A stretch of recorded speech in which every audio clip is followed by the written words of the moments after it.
Boa noite, pessoal.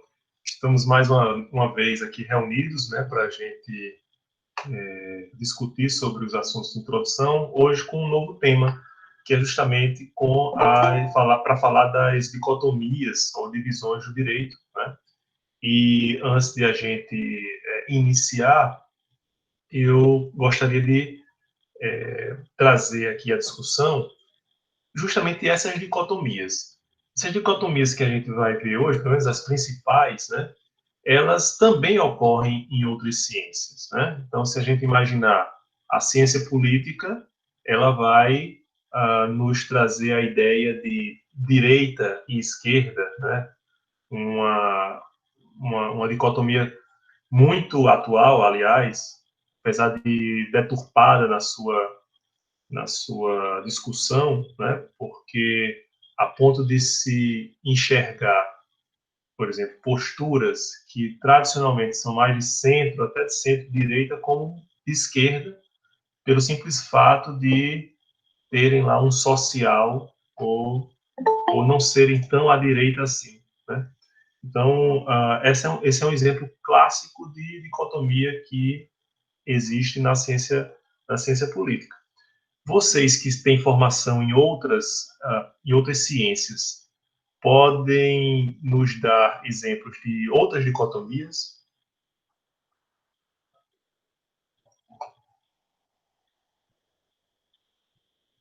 Por exemplo, na ciência da computação, a gente tem software e hardware, né? Na própria biologia, criacionismo, evolucionismo. Pronto, criacionismo, evolucionismo, né?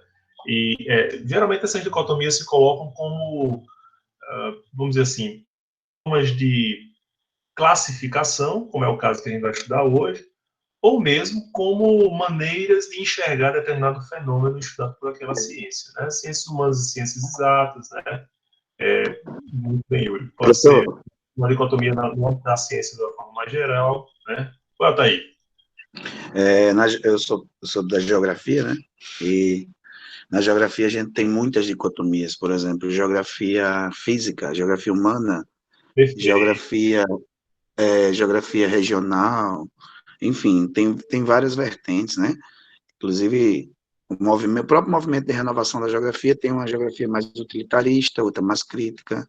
É uma ciência repleta de dicotomias e Pois é, as vertentes também. dicotomias tanto podem revelar, como você bem colocou aí, a gente pode revelar tanto classificações como visões de um mesmo fenômeno por óticas diversas, né? Então, o direito também tem essas dicotomias e a gente já falou sobre elas aqui, logo no iniciozinho do nosso curso, quando foi tratar, por exemplo, das várias acepções do direito, né?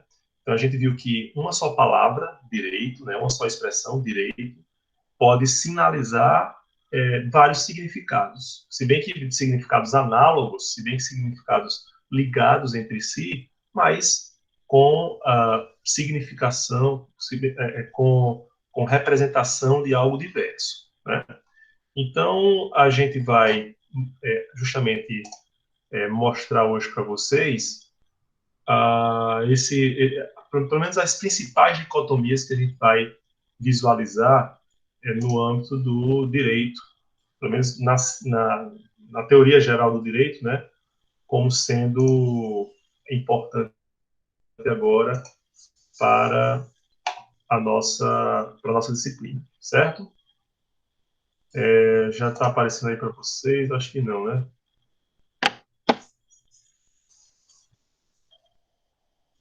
Aqui é meia hora para apresentar, mas deixa eu ver aqui.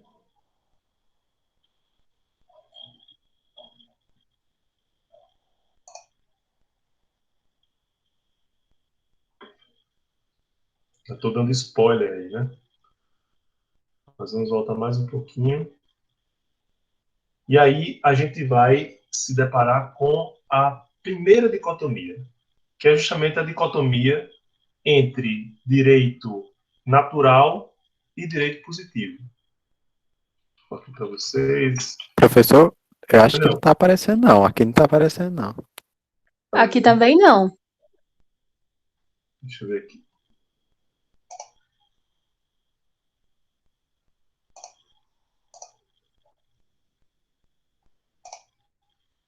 Acho que agora foi.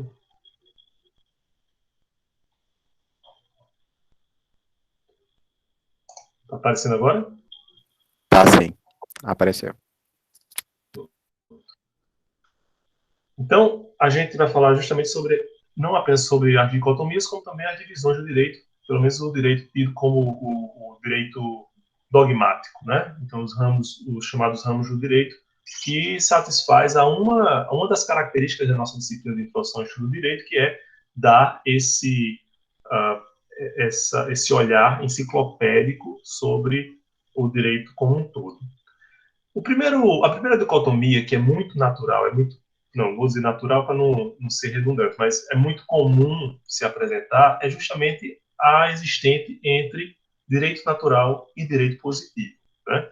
O direito positivo, a gente já teve uma certa lembrança, uma certa visualização logo no início do nosso curso, logo no início da nossa disciplina. Né?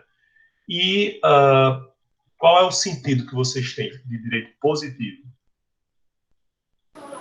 É o direito escrito, né? O que está positivado em normas, leis, Constituição. O direito escrito, a gente vai ver mais adiante que há possibilidade de direito não escrito também constituir direito positivo. Rafael disse aqui, norma vigente. A norma imposta pelo Estado, professor? A norma imposta pelo Estado, perfeito. De uma forma geral, né, bem simplória, a gente pode apresentar o direito positivo como um direito válido e vigente em determinada época, em determinado lugar. Né? Então, por exemplo, se eu quero saber, se eu quero estudar o direito positivo brasileiro atual, eu vou ver a Constituição vigente, que ontem fez aniversário, né?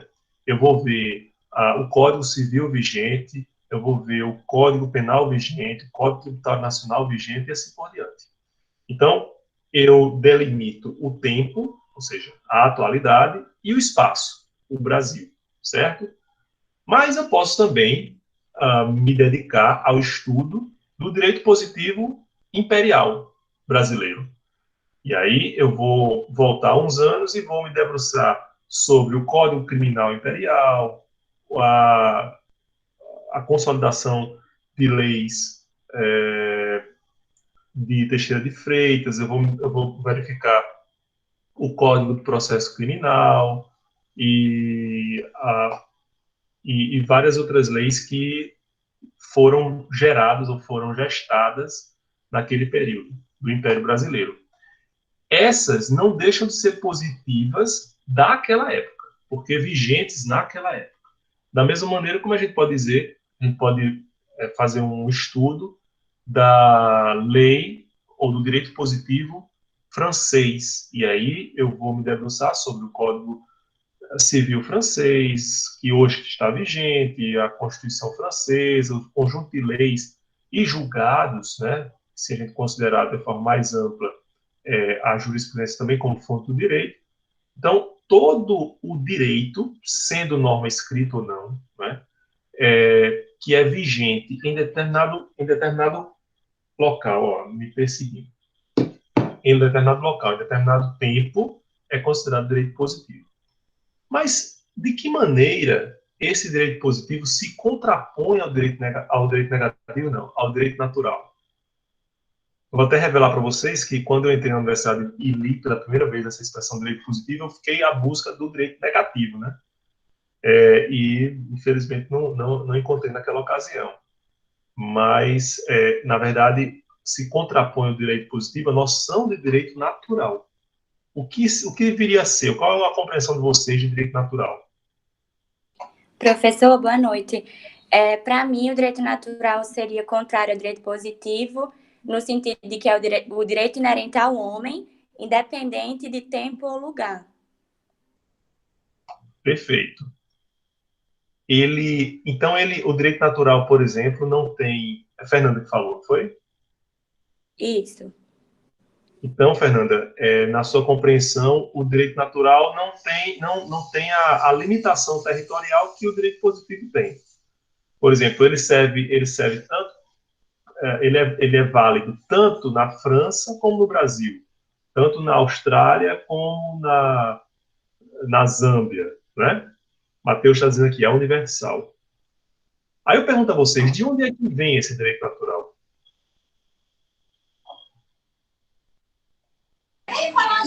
Da condição humana da gente. É inerente a... Da condição humana, da razão, né, de Deus. Existem várias possibilidades de... Lucas está colocando direito natural independe da outorga do legislador. Perfeito. Porque ele, como se pressupõe. Vocês se lembram daquele texto de Hervada, logo no início da nossa disciplina? Ele, de alguma forma, ele homenageia o direito natural quando diz que o direito é, na verdade, aquilo que cabe a cada um, né? E o que é que cabe a cada um? Aí existem várias explicações possíveis. Aquilo que Deus concede a cada homem, aquilo que a razão possibilita a cada homem, ou aquilo que a justiça indica como sendo próprio de cada um. E aí a gente tem uma visão justnaturalista muito clara. Ou seja, o justnaturalismo, como a gente vai ver na segunda unidade, é a corrente científica do direito que vai enxergar como objeto da ciência do direito o direito natural, né? Então, é como se fosse um direito pressuposto para que inspira o direito posto, ou o direito positivo, certo?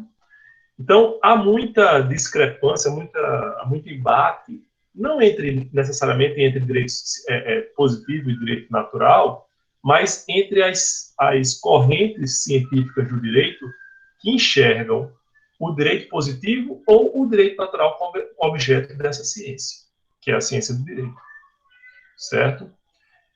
Compreendido até aqui?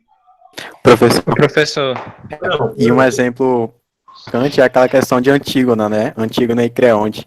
Antígona é o direito natural e Creonte representando o direito positivado, né? As normas do Estado. Excelente.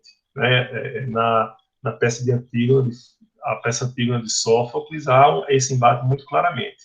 Antígona faz menção a uma lei que não é ditada por Creonte, ou seja, não é ditada por um rei humano, por um governante, mas ela tem uma inspiração superior, né? De Zeus ou da própria racionalidade. Então, esse embate está bem demonstrado na peça. Perfeito. Tranquilo? Professor, posso tirar uma dúvida também? Pois não. Porque da maneira como o senhor colocou, eu interpretei que é como se o direito natural fosse um só, né? Independe de país, independe de tempo.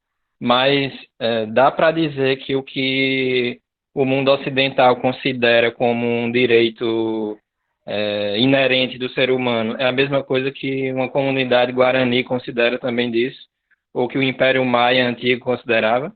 Acho que isso que se considera o direito natural varia no tempo e no espaço, não? Pois é. Esse é um dos principais problemas do justnaturalismo. É enxergar uma universalidade desses cânones jurídicos, né, que inspiram todos os povos, em todos os tempos e todas as culturas, né? Quando ele é gestado, o justnaturalismo, ele considera o direito ocidental. Então, aí a gente já tem um problema. Mas isso a gente vai aprofundar quando for tratar especificamente do justnaturalismo. O que eu queria que vocês compreendessem nesse momento inicial é o que se entende por direito positivo e direito natural. Eu acho que essa sua preocupação já sinaliza essa compreensão de que o direito natural pretende uma universalidade, então ela não é circunstancial, nem territorialmente, nem historicamente, vamos dizer assim, mas tem esses problemas que a gente vai descortinar quando for analisar o justnaturalismo, certo? Ainda nessa disciplina?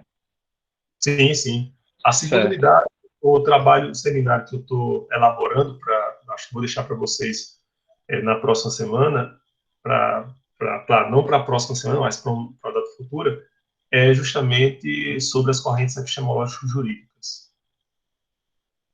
Certo? Professor? Então, oi não. Desculpe interromper, eu sei que você vai falar de justnaturalismo à frente, mas Não. o justnaturalismo, ele tem uma ideia de progresso no direito, porque eu penso assim, do jeito que o justnaturalismo é explicado, parece que as sociedades, no tempo e geograficamente, elas estão em níveis de desenvolvimento separados. Algumas já descobriram o direito, por exemplo, o direito à vida, já descobriram que o direito à vida tem que ser um direito posto, e algumas outras não. Para mim, parece uma ideia de progresso, onde todas as sociedades vão, assim, progredir para um direito único no final. Não sei se é a visão. Existe essa corrente, né? Existe essa ideia de uma das correntes justnaturalistas, porque, na verdade, existem várias correntes justnaturalistas. Há quem enxergue, por exemplo, na Antiguidade Clássica, um princípio, um primórdio de justnaturalismo. Aí depois há quem considere o justnaturalismo apenas aquele que surgiu na Era Moderna, né? Mas a gente vai discutir isso mais adiante, né? Para não antecipar essa discussão que vai ficar a cargo do grupo que vai tratar sobre o naturalismo e das suas críticas, principalmente, certo? Essa dicotomia está bem compreendida, pessoal? Sim. Sim. Bom, vamos agora falar de uma outra dicotomia, que é justamente a existente entre o direito objetivo e o direito subjetivo. Deixa eu ver aqui. Aumenta aqui é demorado, viu?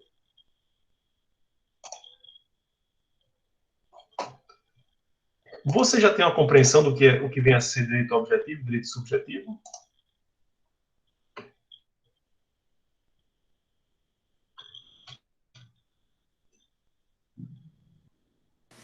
Eu acho que o subjetivo tem alguma relação com a discricionariedade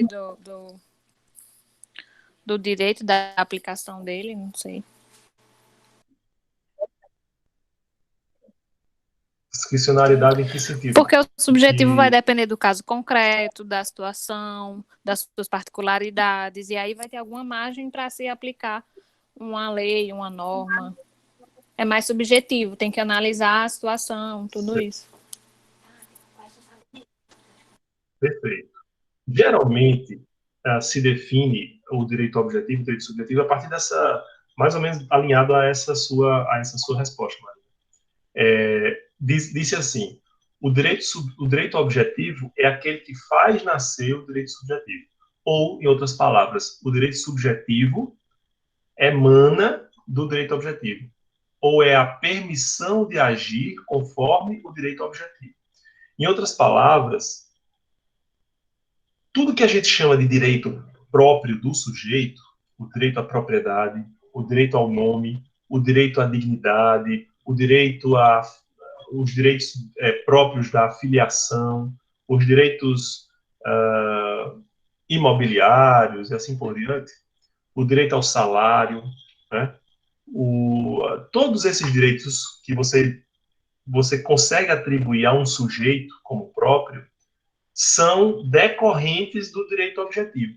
Então, essa dicotomia, ela apresenta um problema quando destaca a fonte do direito, que seria o direito objetivo, do seu consectário, né, da sua consequência, que é o direito subjetivo, como coisas apartadas, como coisas distintas. Hans Kelsen, por incrível que pareça, vai demonstrar ou vai apontar para a artificialidade dessa dicotomia. Então, o Kelsen diz, olha, não existe direito subjetivo.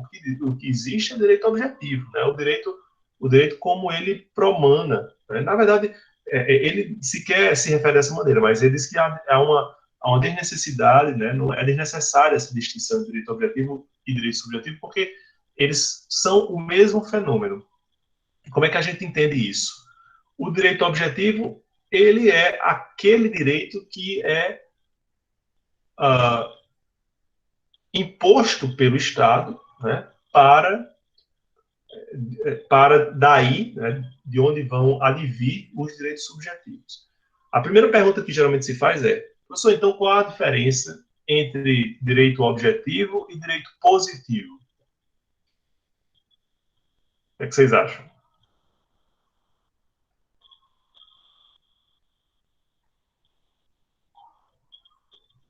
Pela definição. Não. Oi, Maria.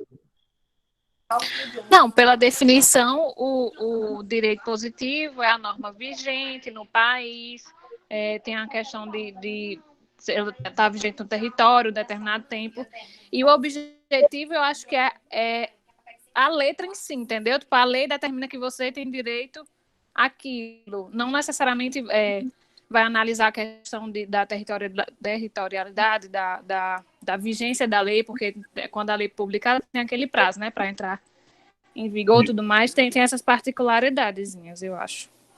Certo. Mas eu não sei se é uma diferença, assim, realmente palpável, significante, né? Assim, Geralmente se coloca. Quando eu digo que o direito positivo é o direito posto em determinado lugar, em determinada época, eu necessariamente vou abranger não apenas o direito objetivo, que são as normas de onde provém os ditos direitos subjetivos, como os próprios direitos subjetivos, certo? Então, tanto os direitos objetivos como os direitos subjetivos, tanto o direito objetivo como os direitos subjetivos, eles fazem parte do direito positivo. Entende? Então, é só uma diferença não de abrangência, mas de foco, certo? Então, na verdade, isso só demonstra a artificialidade da distinção entre direito objetivo e direito subjetivo. Os juristas marxistas, né, os teóricos críticos de uma doutrina jurídica tradicional, vão apontar o direito subjetivo como a grande sacada, como uma grande demonstração, a instrumentalização do direito a serviço do capitalismo. Por quê?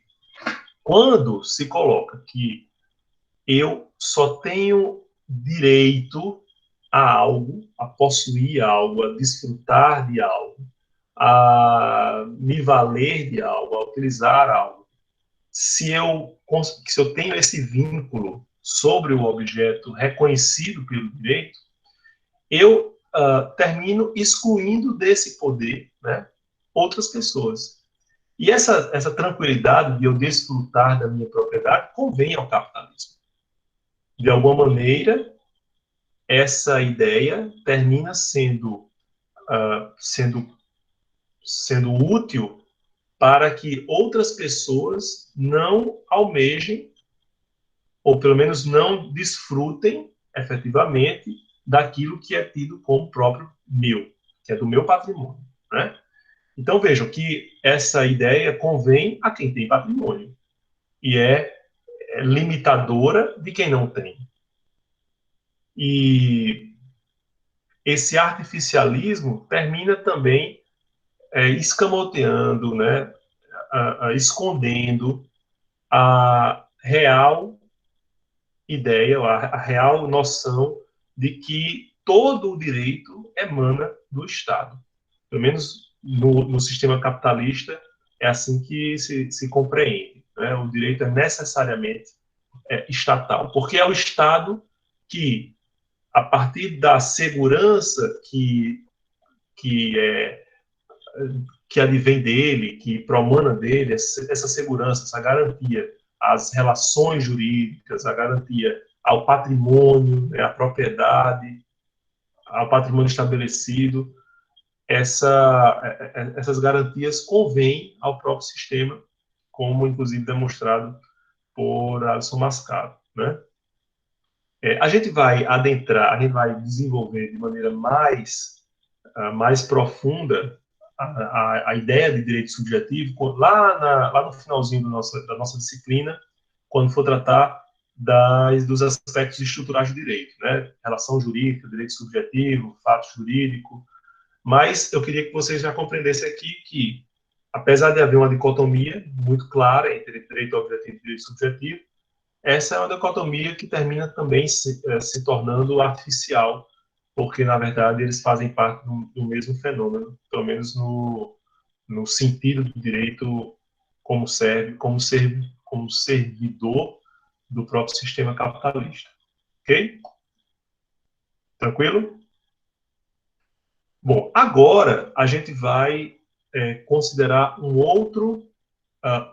outra dicotomia. Essa sim, um pouco mais próxima, né, da nossa realidade e talvez onde a gente encontra, inclusive, uma utilidade maior, que é entre o direito público e o direito privado.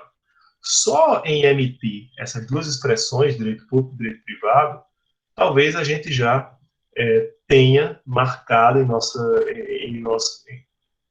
análise, né, na nossa mente, uma distinção muito clara entre esses dois, né?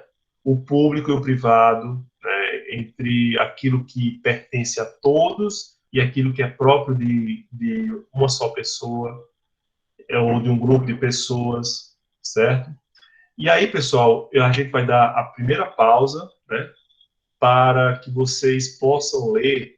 Não vai dar tempo de ler todo, mas vocês vejam se em 10 minutos o que é que podem ler do texto que eu coloquei aí no cigarro, certo? Então, eu vou dar 10 minutinhos para vocês lerem, pelo menos, as ideias iniciais do texto tirado desse livro aqui, né? Esse autor português, na verdade, francês, essa é uma versão português de Portugal, Michel Miaille, que é um dos teóricos do direito, né, da teoria geral do direito, que, de forma destacada, propõe uma teoria crítica, né, ou a introdução crítica ao direito, certo? Então, agora aqui no meu relógio são 7h17, vou deixar aí 10 minutinhos para vocês lerem o que puderem desse texto, certo? Então, eu vou tirar aqui o som, quem quiser também pode tomar uma aguinha, certo? O som aliás, vou tirar a imagem, vou deixando o som aqui para se vocês tiverem alguma questão, e daqui a 10 minutos a gente volta, ok? Vou só suspender aqui a gravação.